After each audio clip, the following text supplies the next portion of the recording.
And hello to everyone, lovely to see so many of you. My name is Meike Beckford. Until recently I was lead director at Dosh Financial Advocacy, and we are an organisation that supports people with a learning disability to manage their money. And we had some conversations sort of starting last year with LDE and others about what's the good practice here, and what should we be doing? What shouldn't we be doing? As speaking to a provider saying, we're not quite sure whether we've got it right yet. Can we learn some good practice and what else we could be doing?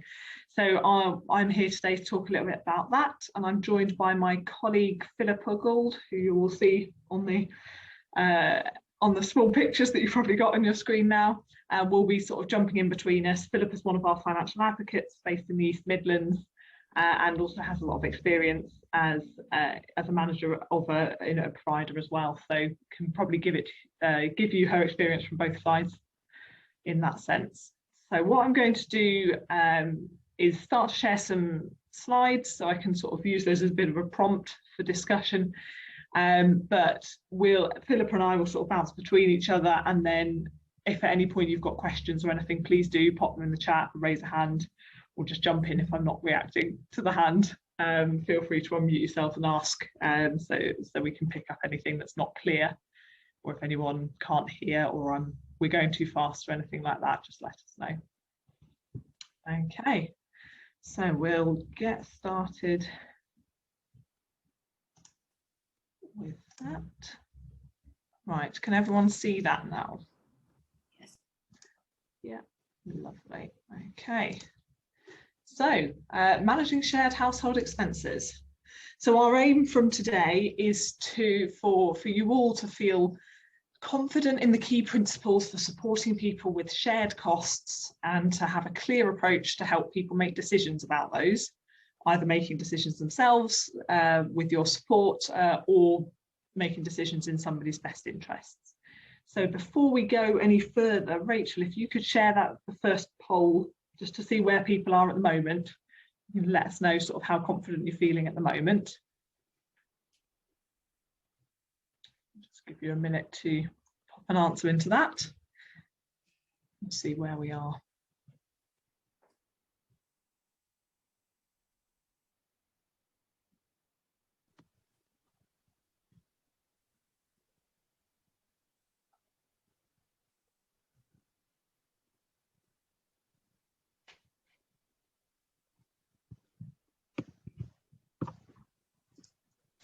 Okay. If you haven't clicked on it yet, then do keep doing that. I will start chatting there as we go, as you finish that off.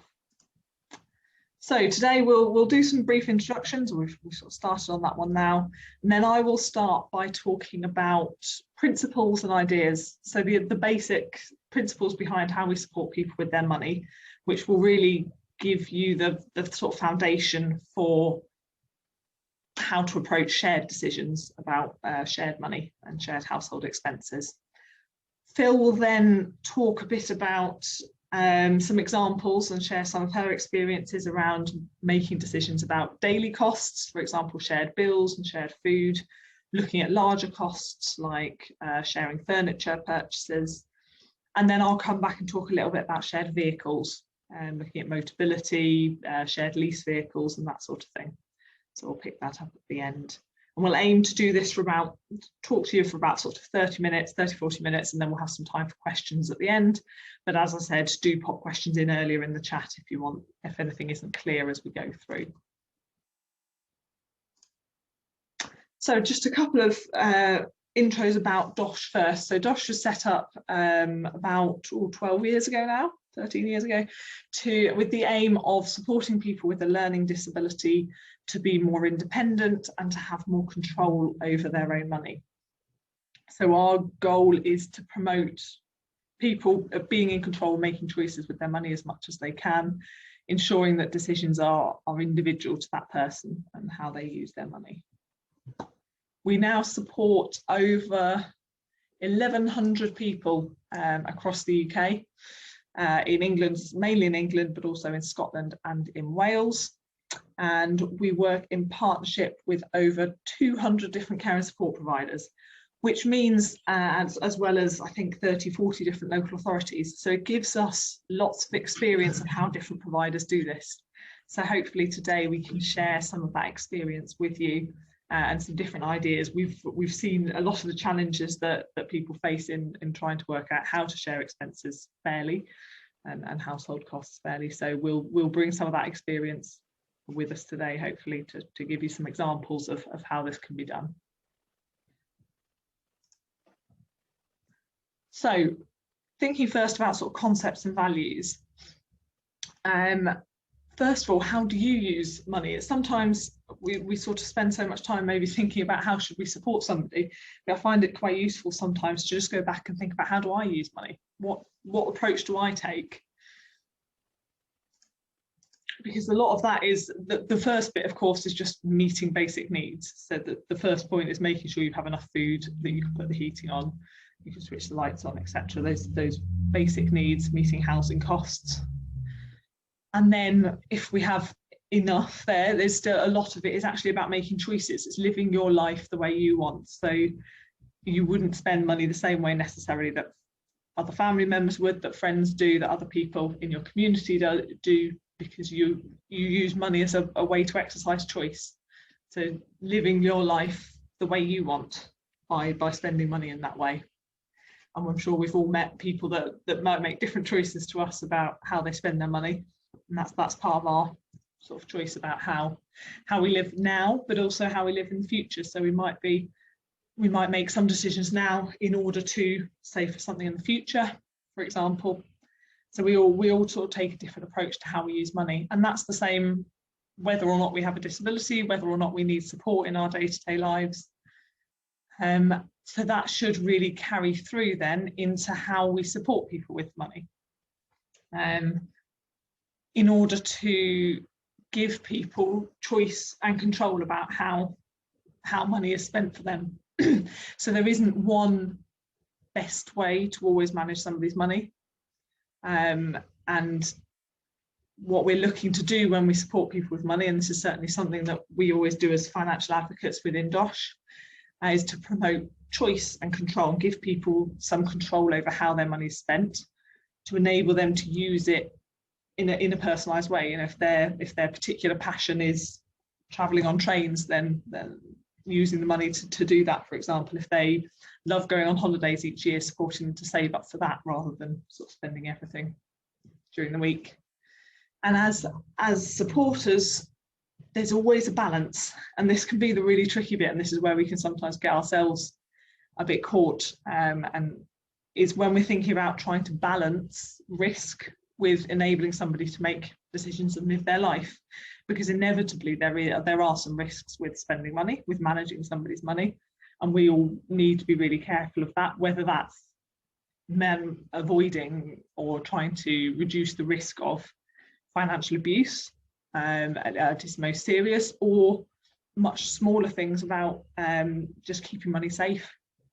And there is a risk sometimes, and that can tip too far into controlling everything somebody does and stopping them exercising any choice. And it's always a really tricky balance to get that right, and there's no kind of one way to do that. So it's what we'll hopefully talk about today is how you can understand what to factor in to make those decisions each time, so that you can keep that balance and keep thinking about it. I think that's often the key, is to not get caught into this is the way we always do things here, this is the one solution, but to have the framework, the approach, how to make that decision for somebody, so that you can make it in that person's best interest or with that person each time and find what's right for them.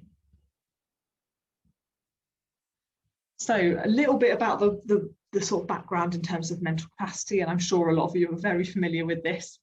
One of the things we often talk about when we're speaking to providers, to social workers, to people we support when we're delivering training and workshops like this, is to think about how diverse almost money is in terms of the level of different decisions you have to make.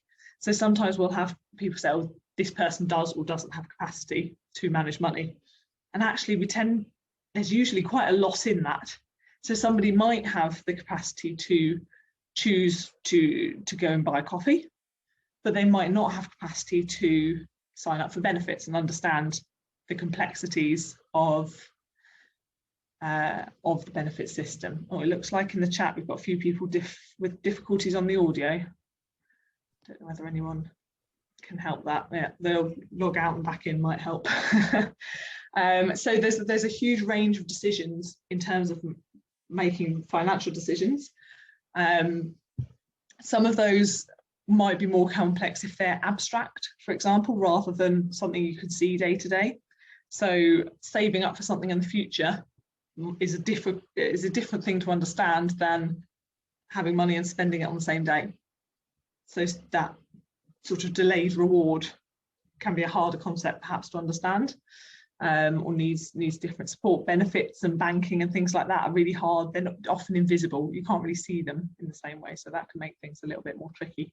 So when you're first looking at what support does somebody need around money, what capacity do they have around money, it's worth breaking down decisions to get a better idea of what they can and can't do in different areas, rather than seeing it as a blanket yes or no for all finances.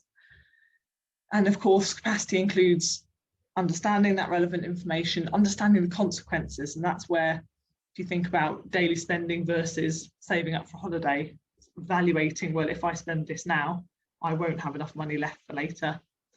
And then weighing up different options.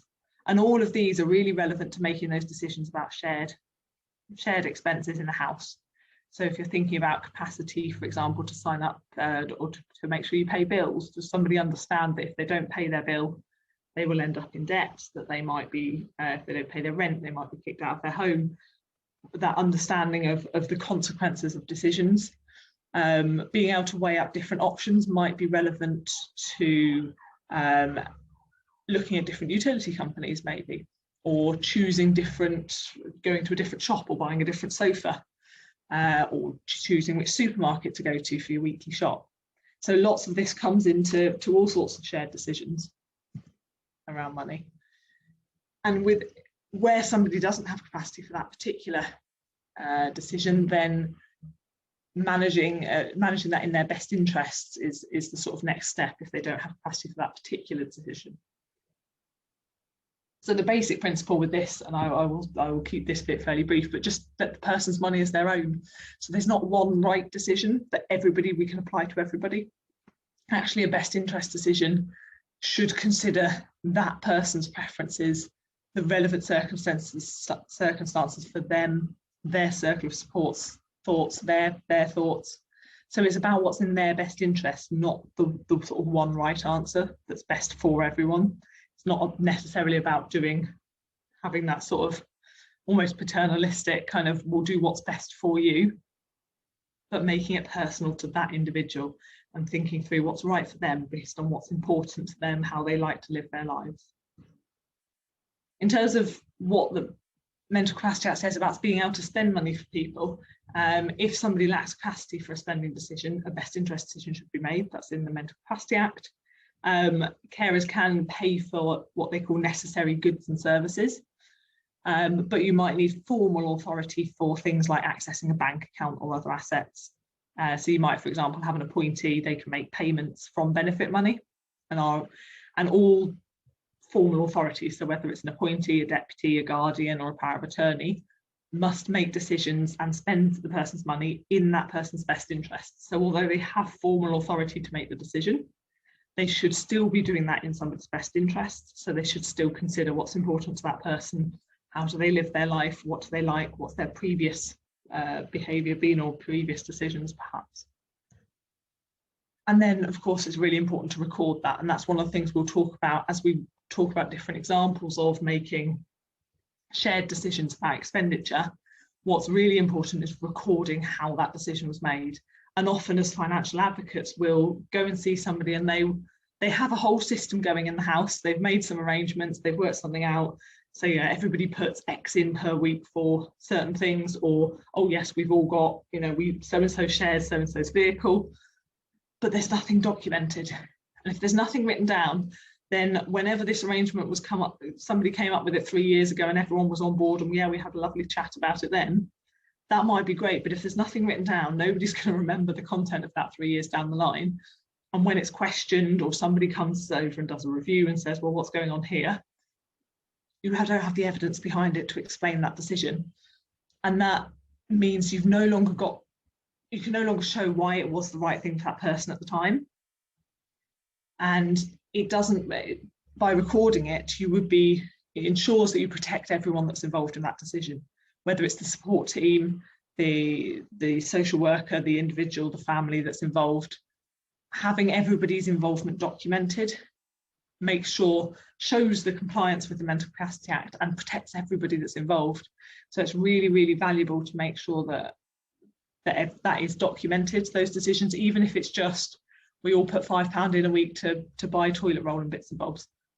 Knowing doesn't need to be an elaborate 20-page form, but having something documented to show that was discussed and it was a conscious decision gives you something to fall back on, because I'm sure you've all been in the position where somebody made a decision a few years ago and it was great at the time, but nobody can really remember why that happened at the time or what the arrangement was. Staff members have changed, or people have, memories have faded about how that decision was made.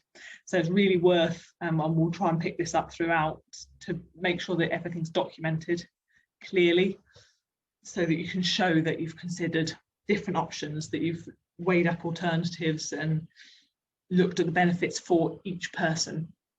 And that's the crucial thing here, is that we're talking about decisions for each individual. So if you have, say, 3 people living together in a house, they should each be making a decision about whether they're sharing purchases, about whatever the decision is. So it's not one collective agreement. Each individual will have their own decision to make. They'll have their own understanding, their own choices about how they live their life, their own capacity to make some decisions and perhaps not others.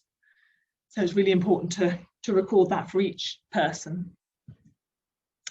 So if we then talk about, we'll then go on to talk about sort of shared daily expenses. So some of the examples of if we're actually sharing expenses within a house, for example, food shopping or other household costs, what should we be doing? What does that look like? And at this point, I'm going to hand over to my colleague, Bill. Yeah, thank you.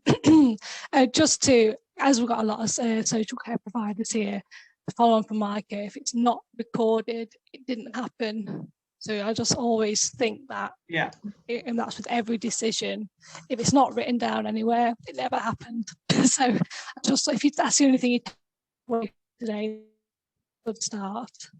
So I'm just going to go through some examples of visits I've made as an advocate to supported houses where there are more than one person being supported there. So food shopping, I do appreciate that, might be limited on staff or that house, that people have shared meals, so they all contribute the same amount each week. But the luxury of having an advocate is that we go and visit quarterly, so we get to know the people we support. And at one service, I was speaking to the support staff for one gentleman and discovered that this gentleman was actually peg-fed. So he won't be eating the same amount of food as the other people living in that house. However, he was contributing the same amount of money. So I asked the support team to record everything people were spending on what, and is it appropriate for everybody to be paying the same amount of money? And it was found that it wasn't, so we just recorded a new process that suited the people living in that home individually, because a culture had happened, not with any malice, it just became a routine. That's just what people did. And it's about stripping that back and looking at that person as an individual and not what suits the service, if that makes sense. That's just I'm so used to people piping up, sorry, I feel like I'm talking to myself. So then there's other household costs, so utility bills. So supported living houses is their own home, and it's difficult to know whose name to put things under, so that would be individual to each house. Best possibility would be to have everybody's name on the account, but that's not always possible, so that's isolated. for each service. I just wanted to talk a little bit about splitting the bill. So naturally people would, however many people in the home, would split it that many ways, but actually again look at usage. So an example would be recently we had a change of tenancy within one of the services I advocate for, and somebody moved in, used a lot more water than the other gentleman living there, so their bill went up. So rather than just splitting that quarterly, again we sat down and looked at who uses what, and it was established that it was appropriate that it was split 20/20, 20/40 rather than quarterly. But we didn't just make this decision on our own. We invited local authorities, social workers, family. So there's not just you making that decision for somebody who hasn't got the capacity. It's to make sure that it's in their best interest. So you included as many people as possible in that decision.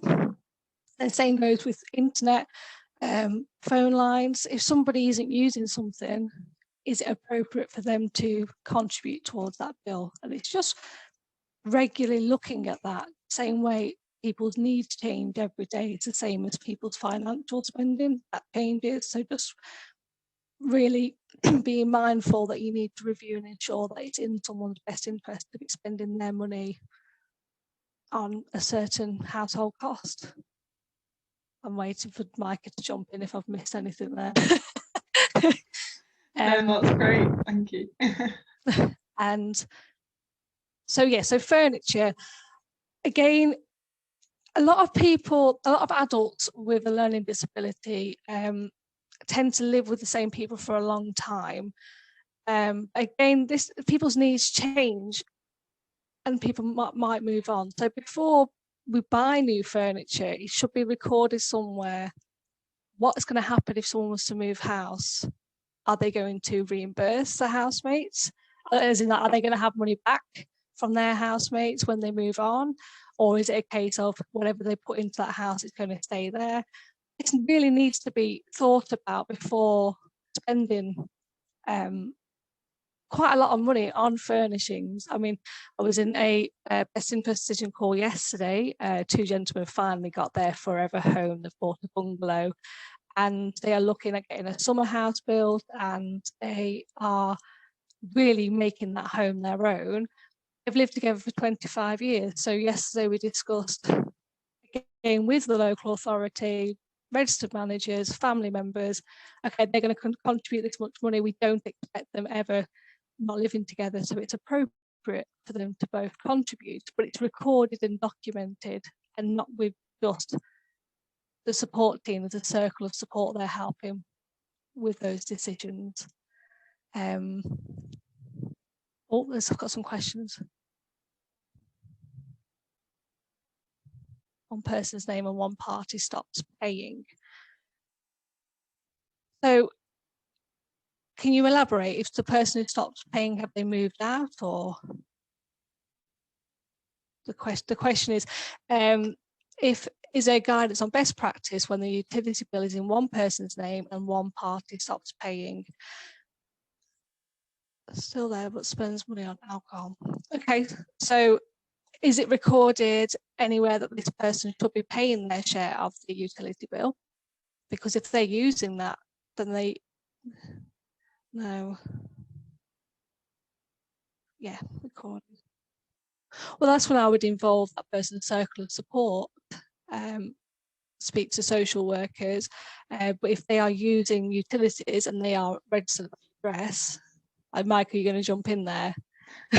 When you finish your train of thought, I was just going to add, in terms, it might be worth in that case thinking about the person's capacity to make that decision, in terms of, can they assess the consequences of not paying the gas bill? Do they appreciate the impact of that?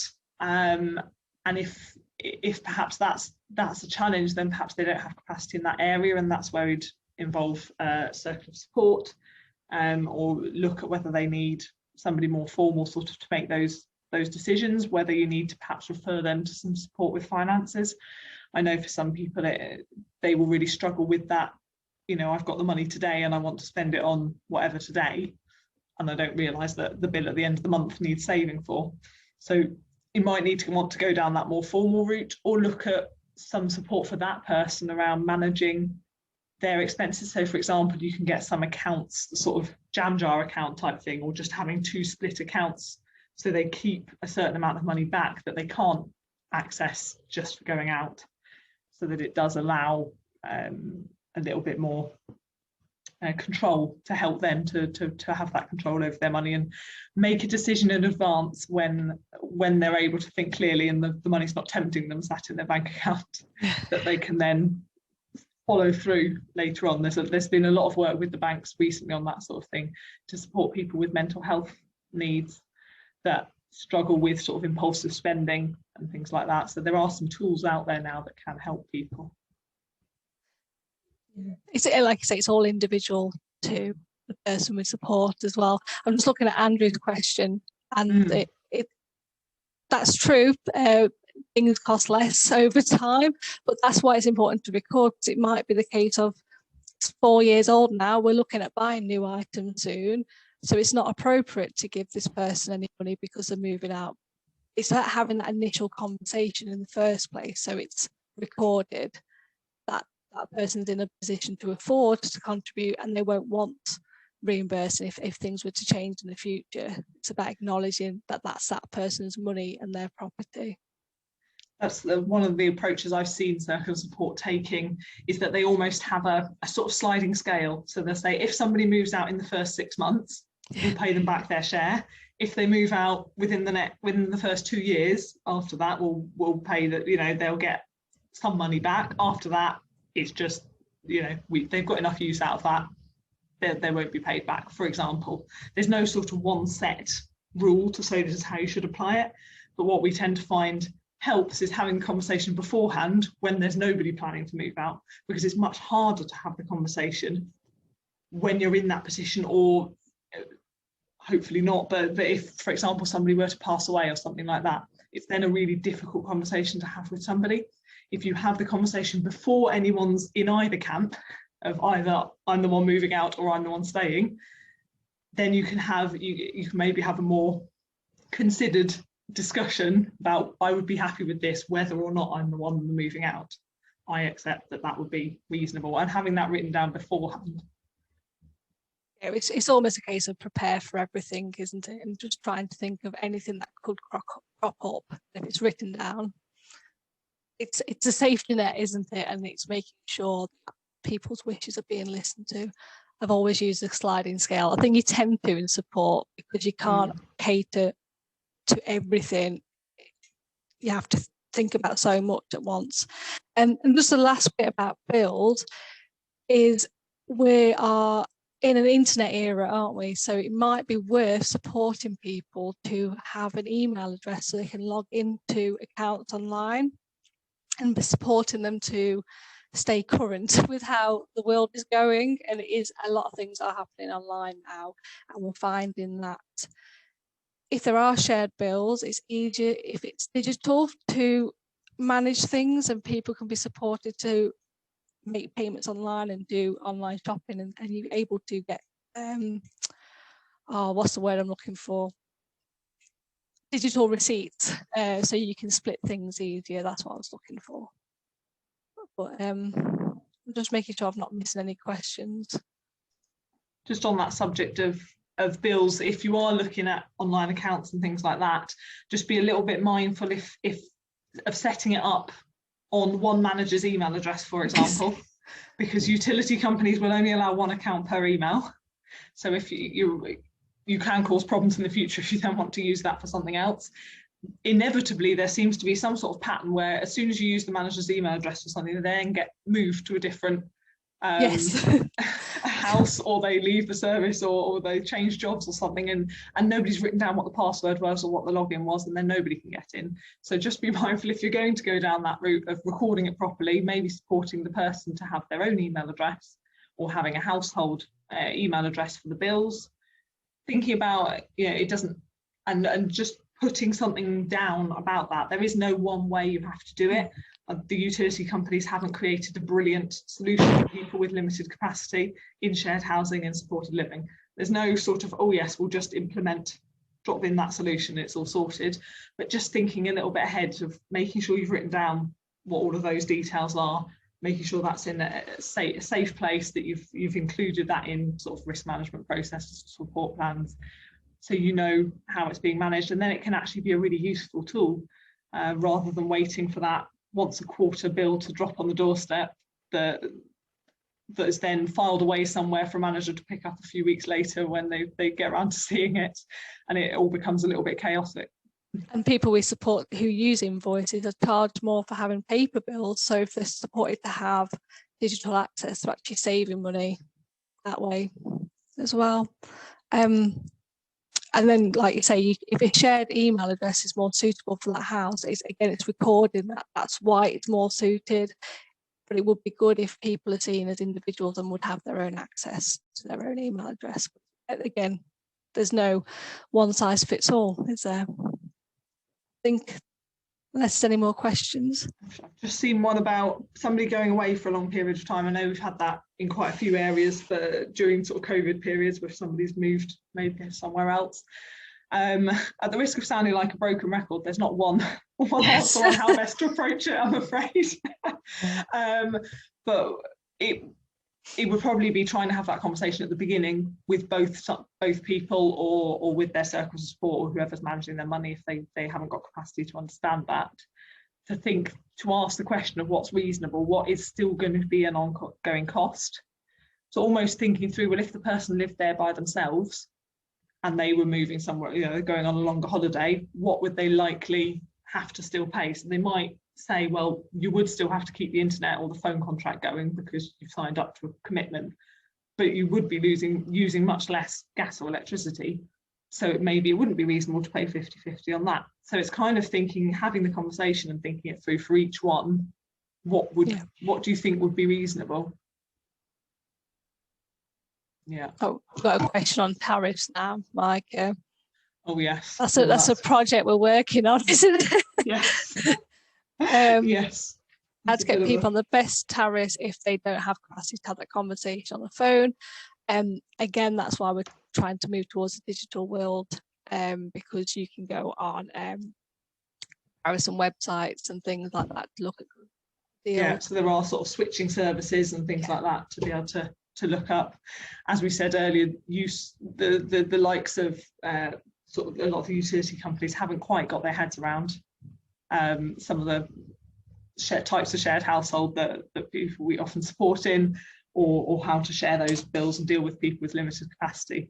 But there are now online services and things that can help. There are even sort of auto switch services that can be quite useful for that.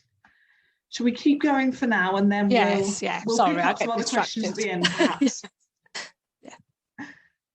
So vehicle options.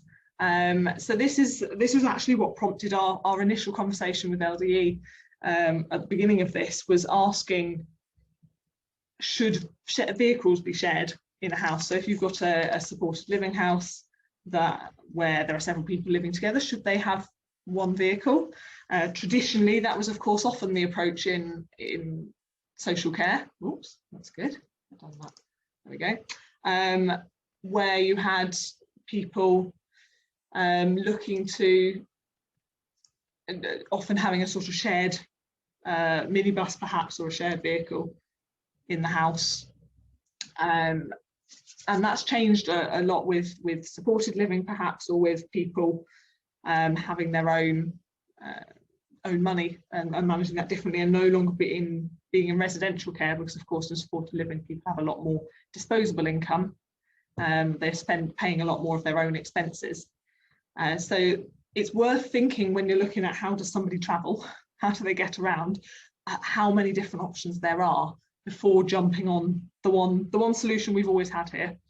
So there's Motability scheme, which I'm sure a lot of you are familiar with, for anyone who has the enhanced rate of the mobility component on PIP, or the higher rate on DLA mobility. They can get a Motability car. That's usually, because it's using their individual benefit money, that's usually an individual car, although we are aware there is a an option to get a sort of informal agreement from Motability to share that with others, which needs to be discussed with them sort of directly.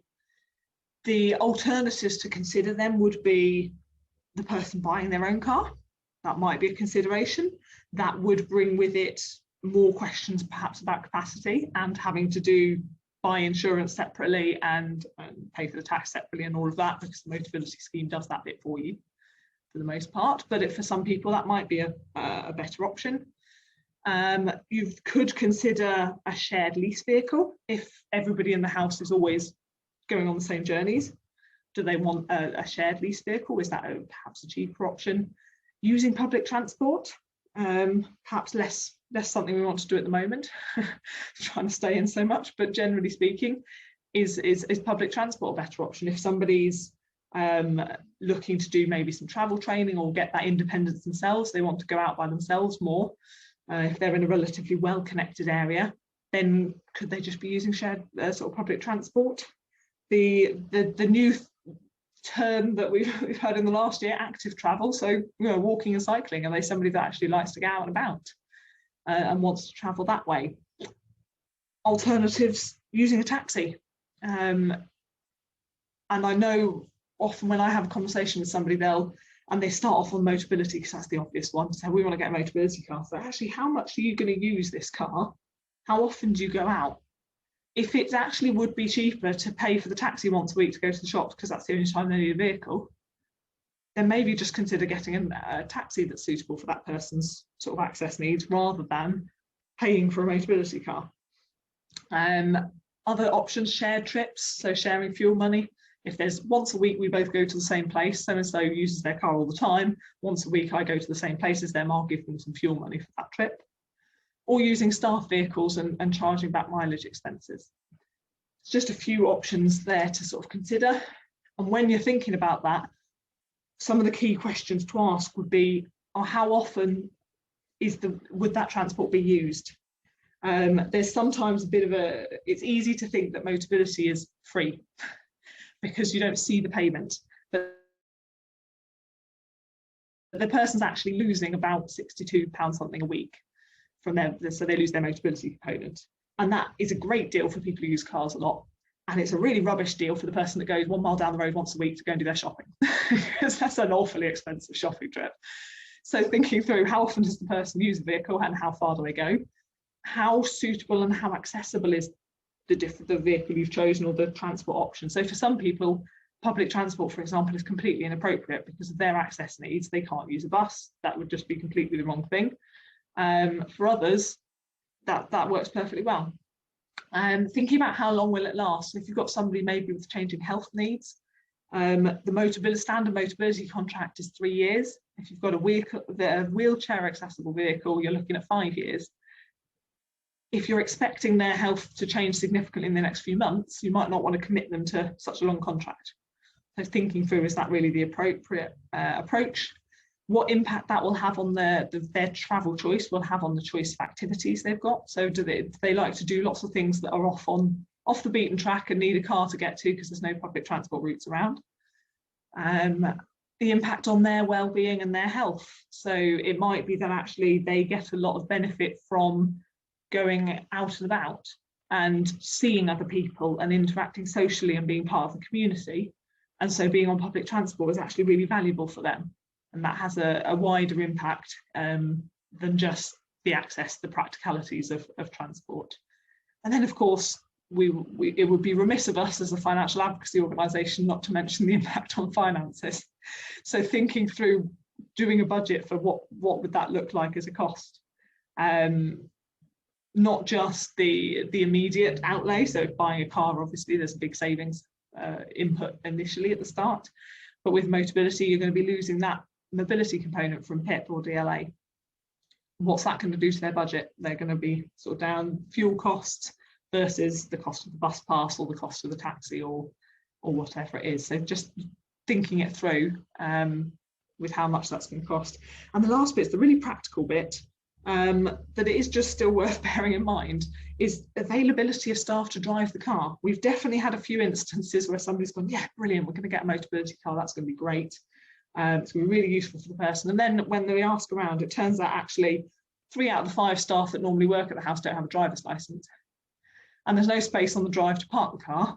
And it's often very busy on the street. And suddenly the person's paying for this car and they're just not getting the use out of it that they should be because of other circumstances. So it wasn't wrong to look at considering the car option in the first place, but it's just not going to work out for them. So making sure that they've got, everything else is in place to make sure they can actually benefit from it. I've covered the best interest bit, so I won't repeat the slide or repeat what I'm saying, but just remembering to come back to what's in their best interest. It's going to be an individual decision for each person. There's no kind of formula you can apply for, at this point, we will trigger a shared lease vehicle because that's always the right option when these conditions are met. It's asking the question for each person involved. Particularly when you're looking at shared houses, does everyone go to the same places all week? Do they want to go to the same places all week, or do they always go to the same places all week because they have one vehicle and everyone's in? And it's that or go nowhere. So actually going right back to the beginning in terms of support planning, in terms of person-centered planning around what's right for that person, what do they enjoy doing with their day? And actually, I don't know whether anyone else has found this, but we've certainly noticed during lockdown that being forced to do different things has for some people, shown us more than we knew before. So we've suddenly gone, it turns out that person really loves doing X that we'd never tried before. That person had always gone to the day centre because that's what they'd always done, or they'd always done this activity because that's how it was. And actually we had to stop it because it was closed down during lockdown. And it turns out they didn't really like it that much. There's something else they want to do. So can we learn anything from the last year maybe in terms of actually what do they enjoy doing?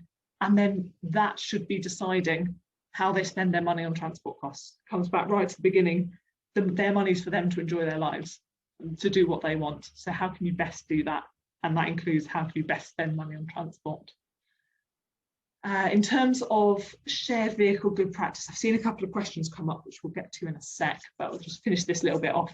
In terms of good practice, if you are looking then, having gone through that process with each individual at doing a shared vehicle, recording it as an individual best interest decision or recording the decision that person's been supported with to make themselves, recording each journey, looking at the mileage and the usage. So really thinking through, is this the person getting the best value for that? Having a personalised sharing agreement. So it might be planning ahead, well, so-and-so needs the car on Tuesday for this and so-and-so needs it on the Thursday for that. Thinking that ahead. So if everybody's got a different activity on a Thursday, then probably a shared vehicle is not going to work very well because they all want to go somewhere different. Considering the what if, Phil mentioned this earlier in terms of bills and things, what if somebody moves out? Include a review when you're going to review it. Consider all the factors around that. And yeah, start with the individual and then discuss. So that's a little bit about vehicles and things. Let's scoot over to the questions and see what's come up there. So surely you match staff to circumstances. Ideally, yes. I'm sure you would look at who's the most appropriate staff member to support the person, including if they need transport. It can often come up that somebody's already living in the house and their transport needs to change, or you're looking to renew a Motability car.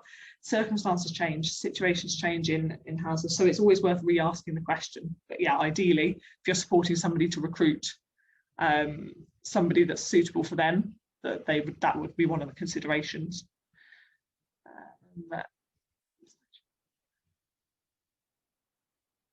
So somebody else saying shared Motability would be great for a house where everybody's a wheelchair user.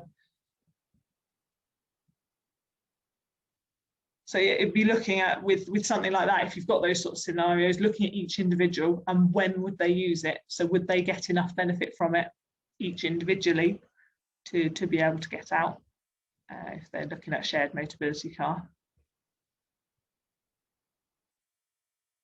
In terms of if you need a bigger vehicle for an occasional day trip, that might be a consideration. It's probably worth thinking about how often that comes up and weighing up your different options. So looking at, is it worth paying for a bigger vehicle to be there all the time? And does that meet the needs of the day trip, but also meet the needs of their day-to-day lives? Can they use it all the time?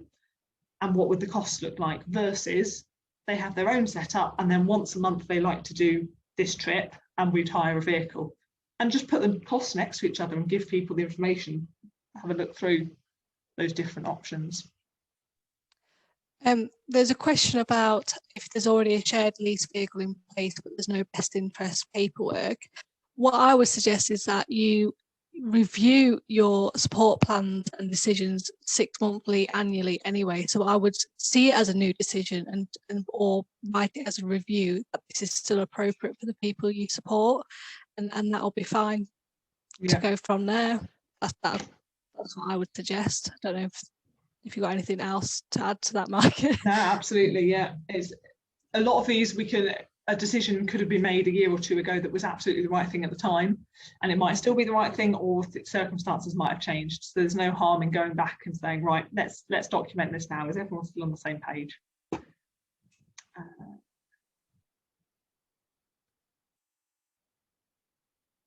So the shared motability, you're right, it can only be paid from one individual's benefits. We have, in a very few locations, been able to get an agreement for motability that it can then be shared, but that has to be done manually behind the scenes. Motability won't get involved in that. They will just basically say, we're aware that somebody else is also using the car, but they won't do the splitting themselves. So it will still be under one person's name. And that would be where it would be particularly important to make sure you had a sharing agreement that each person signed up to about how that's actually managed. I'm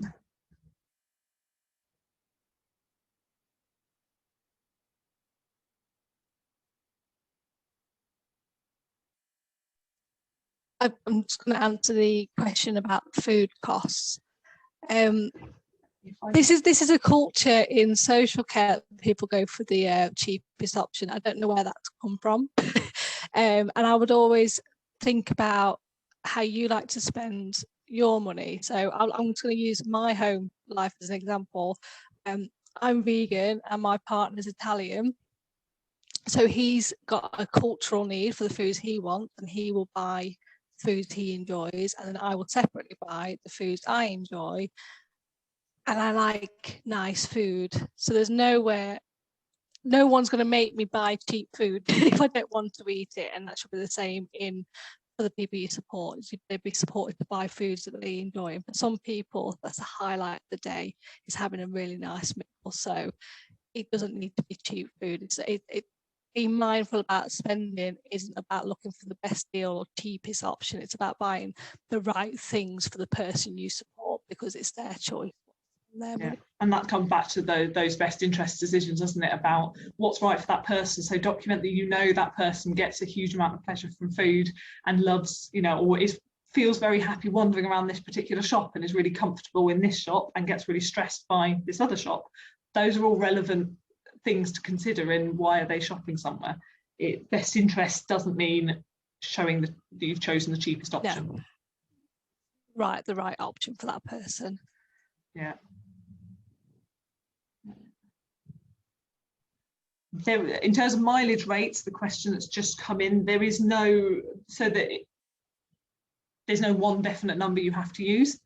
Again, it will be sort of all come up with an agreement on a reasonable basis. So using the HMRC rates is a good starting point, because that gives you something that's not just I've plucked a number out of thin air. You've got something to go back on, and that would be then a proposal, I suppose, to go to each person who's in that agreement to say this is what we suggest on this basis. It's worth thinking about what the contribution is covering. So if somebody has a motability vehicle, all of the insurance costs and maintenance, all of that is already covered. So the only cost they have for an additional journey is the fuel. So you might have a different contribution versus if somebody has bought a car and they are paying for its upkeep. Yes, some not so good practice and example being shared there in the chat, I think. And that's obviously each organisation would need to make their own decision in terms of staff expenses and how that's arranged.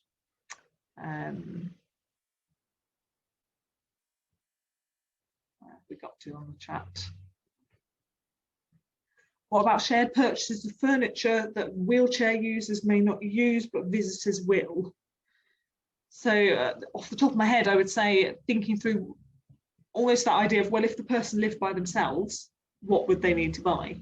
So they probably would still contribute to some shared furniture, a chair or something, if they have visitors regularly. So it might not be unreasonable for them to be contributing to some of that. But the luxury recliner chair that they can't use at all, they might not be putting money towards, because that's not something they or anyone that visits them would be benefiting from. So it would be, again, sort of having an open conversation with everyone to say who should be sharing what. Would staff need business insurance for transporting tenants in their own vehicles? Yes, is the short answer.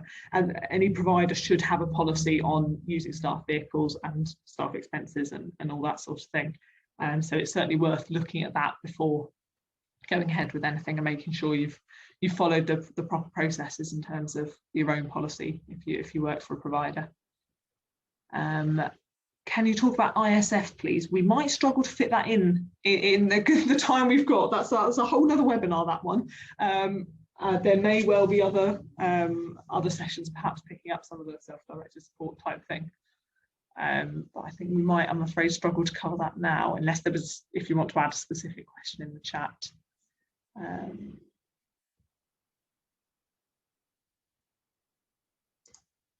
had recently.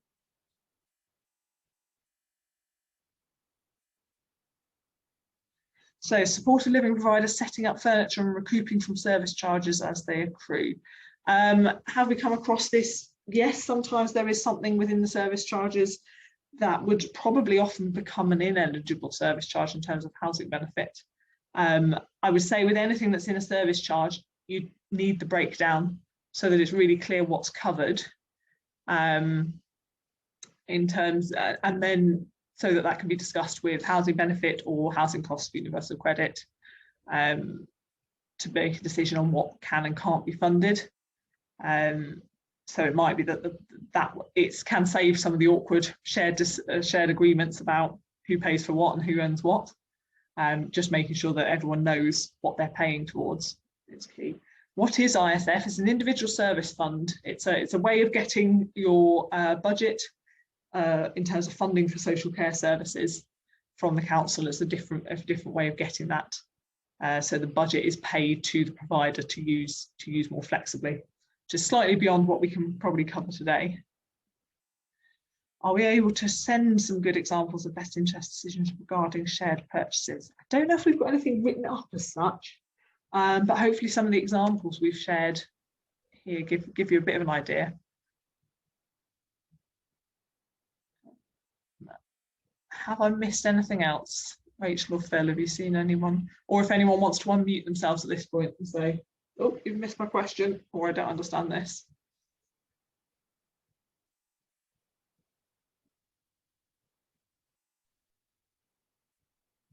I've just seen one. Should staff be receiving mileage payments directly from tenants or through company expenses processes? I would suggest through company expenses processes, because otherwise you probably have a policy somewhere in terms of supporting people with money that says you shouldn't be accepting money direct from a person you support. There's definitely it's open to accusations of all sorts, and it's best to have it as clearly documented as possible. So making sure that's gone through a proper process and everyone knows what's been agreed, so that nobody can suggest that you're benefiting unduly from somebody travelling and claiming that back. So I'd always recommend that goes through the company's expenses.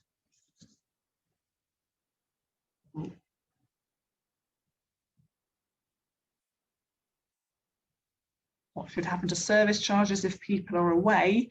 That would depend on what's in the tenancy agreement. So if they're staying in the property, and they are, they're just away for a short period, then they would still be required to pay service charges as part of the agreement. If they've obviously moved out, then they no longer pay the rent, and that wouldn't then be covered by the other tenants, because if it was a per tenant tenancy agreement, then the landlord would take the loss until somebody else moved in, would be the usual approach. Do you provide any support for people that are capacitated? So people who do have capacity to manage their money, it depends on what their circumstances are, I suppose. So potentially, we couldn't act as appointees for somebody who has capacity to manage their benefits. We tend to suggest the first thing to think about is if they breaking down capacity. So do they actually have capacity to manage their benefits, as well as other aspects of their finances? We do support some people who maybe lack capacity with benefits, because that can be quite a tricky abstract concept, but they do have capacity in other areas of their finances, and we will work with that and obviously support them as much as possible to make their own decisions. We use a supported decision-making template in those cases to be able to document decisions people can make themselves, even if they perhaps lack capacity in some other areas. Phil, is there anything else you wanted to add? No, I don't think so. I think we've basically established it's all about people we support, and if it's not recorded, it didn't happen. Absolutely. Lovely summary. Yeah, take it back to the individual, what's right for them. That's where we start. Lovely. Well, thank you everyone for coming along. Hopefully we got to most questions. Apologies if we didn't. Do pop an email over or get in touch with us if you've got anything you want to follow up. Great, thank you everyone. I'm going to quickly load a feedback poll. We would appreciate if you could fill it in. You don't have to, or you can share anything in the chat with us. Thanks very much for coming in and for asking all of your questions. Thank you to Phil and Meike for presenting. I think that was really useful, or at least I found it really useful. Lovely. And yeah, thank you to everyone for your questions. They really helped us get into some of the details, and hopefully they were clearly enough. Sorry for getting distracted by them and going, sorry, I just find it very interesting. So thank you. We'll share the recording and the presentation and the email addresses, so you can get in touch either later today or on Monday. And I'll send some links as well for the other events that we've got coming up. If anyone's interested, in 2 weeks' time, it's our annual conference. It's 3 days and 3 sessions each day. So you can have a look, and if you're interested in come along, it would be great to see some of you there. So thank you very much for coming, everybody.